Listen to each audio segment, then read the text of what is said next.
ప్రతిష్టాత్మక business magazine Forbes India ప్రచురించిన ఒక కథనంపై ఏపీ మంత్రి నారా లోకేష్ స్పందించారు. ఆంధ్రప్రదేశ్ కేవలం పోటీ పడటం లేదని, అందరినీ అధిగమించి ముందుకు దూసుకువెళ్తోందని ఆయన పేర్కొన్నారు. ఈ అద్భుతమైన విజయంపై మంత్రి నారా లోకేష్ ఎక్స్ వేదికగా స్పందించారు. ఆంధ్రప్రదేశ్ ఇప్పుడు ఇతరులను అందుకోవటం లేదని, వారిని దాటి ముందుకు దూసుకుపోతుందని తెలిపారు.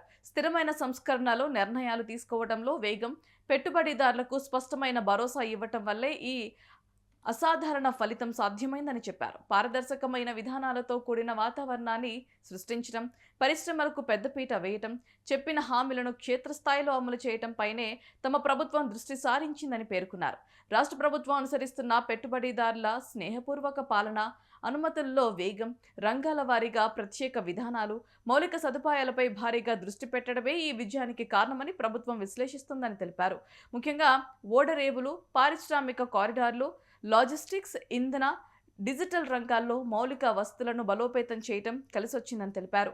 దేశీయ, అంతర్జాతీయ పెట్టుబడిదారులతో ప్రభుత్వం నిరంతరం జరుపుతున్న చర్చలు, స్థిరమైన విధానాలు, వేగవంతమైన పాలన కారణంగా తయారీ, పునరుత్పాదక ఇంధనం, ఎలక్ట్రానిక్స్, డేటా సెంటర్లు, మౌలిక సదుపాయాల రంగాల్లో భారీ పెట్టుబడులు తరలి వస్తున్నాయని తెలిపారు. వచ్చే ప్రతి పెట్టుబడి క్షేత్రస్థాయిలో ఫ్యాక్టరీలు, ఉద్యోగాలు, మన ప్రజలకు ఆర్థిక అవకాశాలుగా మారాలని చెప్పారు.